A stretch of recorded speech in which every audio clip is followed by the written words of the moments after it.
अस्सलाम वालेकुम दोस्तों, क्या हाल चाल। तो ये स्पेशल है ईसा भाई की उंगली, जो मुझे बहुत हंसाते रहते हैं। कहते हैं यार मैं तो किसी ने अस्सलाम वालेकुम दोस्तों, क्या हाल चाल है। चलें जी, ये कहते सी कि वीडियो हंस के शुरू करनी। मैं क्या जी, फिर जो हो सका मैं कोशिश करूंगा ये हंस पे। सीन क्या है कि जी, दोस्त है इनका इनका कमेंट आया था। वालेकुम अस्सलाम। ब्रो, मेरे पास ओमान का ड्राइविंग लाइसेंस है, लेकिन मैं कैंसिल पाकिस्तान चला गया था। अब वापस ओमान में विजिट वीज़ा पर आया हूँ। क्या मेरा लाइसेंस रीन्यू हो जाएगा? एक्सपायर हो गया था लाइसेंस भी। तो भाईजान, लाइसेंस जो है ना, विजिट वीज़ा के ऊपर रीन्यू नहीं होता। आपके पास रेजिडेंट आईडी होनी चाहिए। आपका लाइसेंस था, आपका वो एक्सपायर हो गया, आप मुल्क वापस चले गए, या वो बाकी था आप चले गए, वहाँ पे एक्सपायर हो गया, वो भी कुछ भी है, आप ओमान से चले गए, आपके पास ओमान का आईडी कार्ड नहीं है, आपका लाइसेंस भी एक्सपायर हो गया, आप कुछ सालों बाद आते हैं, कुछ महीनों बाद आते हैं, अब आपने जो है ना, बेशक विजिट पे आए या वर्क पे आए, आपका लाइसेंस रिन्यू हो जाएगा, लेकिन रेजिडेंट आईडी होनी चाहिए।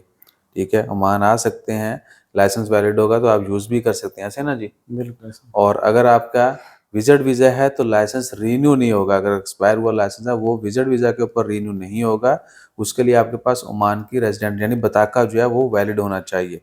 बेशक कई साल पुराना लाइसेंस है, वो बताका वैलिड होगा तो वो रीन्यू हो जाएगा, विजिट वीज़ा के ऊपर नहीं होगा। क्यों जी? ऐसा ही है। और अगर हैवी ड्राइवर का लाइसेंस हो आपके पास, तो फिर अगर आपके पास वीज़ा जो है वो हैवी ड्राइवर का है तब ही रिन्यू होगा, ऐसे नहीं हाँ होगा। जी, जिनके पास हैवी ड्राइवर का लाइसेंस होता है वो वैलिड है, या वो भी एक्सपायर हो चुका है लेकिन वो छोड़ के चले गए, कुछ सालों बाद आए, कुछ महीनों बाद आए, वो चाहते हैं जी वो अपना हैवी ड्राइविंग वाला लाइसेंस जो वो भी रीन्यू करवा लें, क्योंकि वो आपका एसेट है, तो वो भी उस वर्क वीज़ा के ऊपर नहीं होगा। अगर वो हैवी ड्राइविंग का वीज़ा है तो वो होगा, अदरवाइज़ वो नहीं होगा।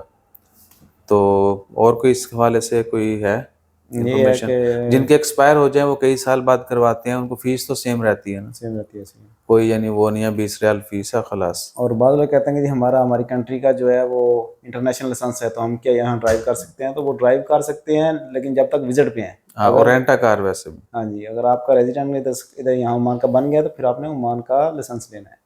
और पाकिस्तान का लाइसेंस यहाँ पे अभी कन्वर्ट नहीं होता है, वो कन्वर्ट नहीं होता है, लेकिन ड्रम स्लोप भी अभी नहीं होता है। ठीक है ना, पहले ड्रम स्लोप स्किप हो जाता था, अब कहते हैं कि वो भी नहीं होता है। ये कुछ दोस्तों ने कंफर्म कर दिया था। सो अगर आपने ड्राइविंग लेनी लाइसेंस लेना है और फ्रेश लेना है, तो कोशिश करें अच्छे से जो है पार्किंग, ड्रम स्लोप और बाकी रोड टेस्ट वगैरह जो है दें, ट्रेनिंग करें। ठीक है ना, सिर्फ टेस्ट पास करने के लिए मत करें। आप ड्राइविंग सीखें, अच्छी ड्राइविंग सीखेंगे तो वो सारी उम्र आपके काम आनी है। अगर सिर्फ लाइसेंस लेना है तो पाए लाइसेंस तो मिल जाता है, लेकिन फिर अगले दिन जड़ा सबक मिलता है ना, अगे या पिछों मार के गड्डी, ठीक है, वो फिर सारी उम्र याद रहता है। तो बंदा कई उठने के काबिल नहीं रहते, तो नुकसान इससे ज़्यादा भी हो सकता है। आप ड्राइविंग अच्छे से सीखें, थोड़ा सा खर्चा हो जाएगा लेकिन चीज़ों का बेहतरीन पता चल जाएगा। और वैसे भी ये ऐसे नहीं है कि बस कुछ एग्ज़ाम है पास करके जो है ना, काम नहीं भी किया तो डिग्री है उसका फ़ायदा हो रहा है, ये बोला नहीं है।